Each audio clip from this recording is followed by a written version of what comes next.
Hi and welcome. I'm Lisa. Thanks for joining me here on my YouTube channel or website. No matter where you're watching, welcome. So I've had a few requests for some card process videos. I've shared this card during a close-up from a previous release from Whimsy Stamps. So we're going to just jump right into this. I'm going to show you this card is super simple to create. So let's have a look at it. I'm getting started by stamping those cute gnomes onto Strathmore Bristol Smooth paper. Now that is readily available for you at your local big box stores and online. I have it linked below for you. Now I used VersaFine Onyx Black ink. You can use VersaFine Clair ink. I do want to talk a second about these two inks, the difference in them.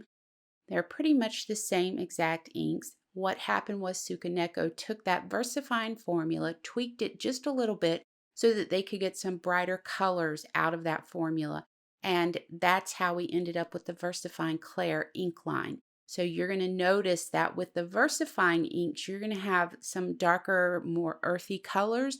But with the VersaFine Clair inks, you're going to get some really bright, vibrant colors in that ink collection. Both of these inks are perfect for stamping your images for watercoloring because they are an oil-based ink, so they're going to resist any water. It's not going to bleed. It's not going to give you any issues when you're using a water-based medium with it. I'm using my Zig Clean Color Real Brush pens, and I'm keeping the coloring so simple on these. On their little face and their nose, I used beige and light beige with the blender pen. I add a little bit of pink to their nose. It's a pale pink. And then for the hats and the rabbit that I'm coloring right now, gray and light gray with the blender pen.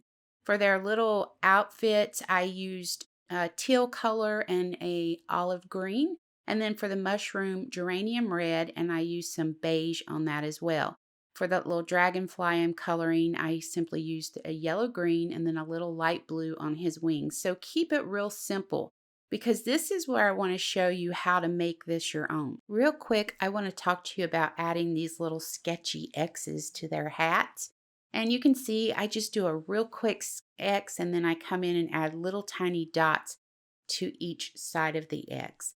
So we do a much smaller version of that on their hats, but it still adds a fun little touch to it. I also add polka dots sometimes. Sometimes I'll bring a stencil in and color in whatever little tiny design is on the stencil. Just depends the mood I'm in. But it is a great way to give them their own personality, a little bit more character. So let's go ahead and pop these out of our paper and then we'll get busy with our back. So we're going to take the Slimline Wobbly window die and we're going to run it through the die cut machine 3 times. I want to add a little bit of dimension. You can skip that if you want. You can use just one. It'll be just fine. I just like the dimension that it adds. You do want to keep the cutout from the little windows there. You only need 3 of them. So if you're cutting out 3 layers, you only need to keep 1 layer of the windows. We're going to glue those layers together and then we're going to run them through the Thatched Slimline Embossing folder. So to do this technique, it's so easy. We're just going to do a little bit of ink swiping across the top of our embossed design. We're going to lay down a scrap piece of paper because we want to protect our surface since we're swiping that ink across the paper. So I'm just going to lay the ink pad flat down on the surface. I'm not adding any pressure to it.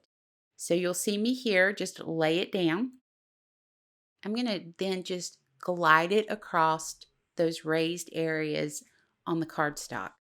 You don't want to press down. If you press down, it's going to press down those raised areas and then just ink up the whole piece of paper. So you want to be very light-handed with this technique. You're going to continue to swipe the ink pad until you have all the areas covered. You can get a great distressed look with this. You could skip some areas or you could do the whole thing like I'm doing. And it creates a really fun background for your images. Now, one thing I do want to say real quick is you need to set that aside and let that ink dry.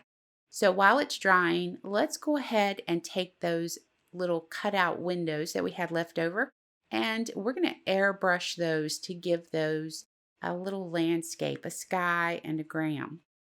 So I will get into the airbrush in another video. I absolutely love this thing.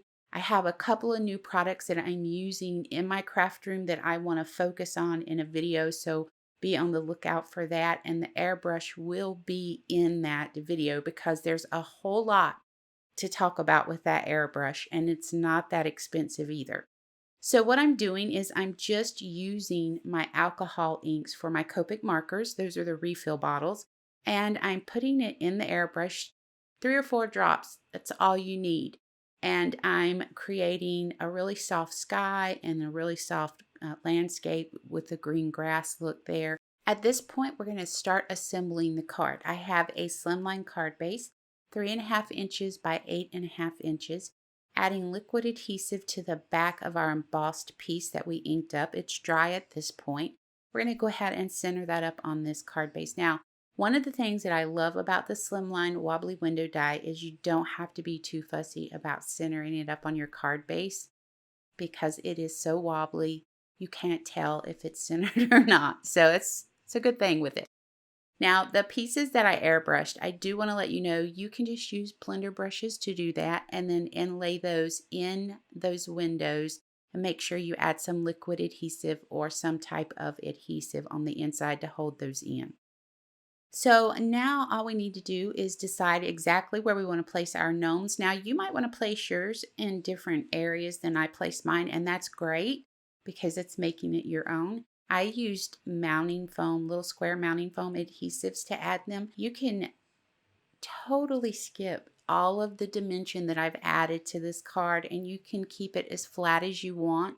You don't have to use all of the mounting foam pieces. I just like a lot of dimension on my cards. So please know that if you don't want all the dimension, just use regular either liquid adhesive or a tape runner, something along the lines of that. So I'm going to go ahead and place these down. I do stamp the sentiment from the stamp set. It says, friends no matter what.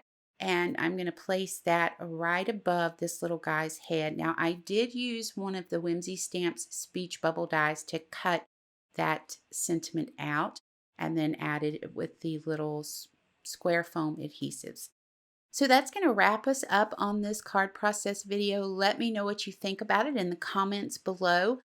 I love interacting with you all through the comments. You can always head over to my website to subscribe, and you can find an email over there if you would like to reach out to me at any time. Products are linked directly below in the description box for you. Please know how much I appreciate you joining me. Until next time, take care.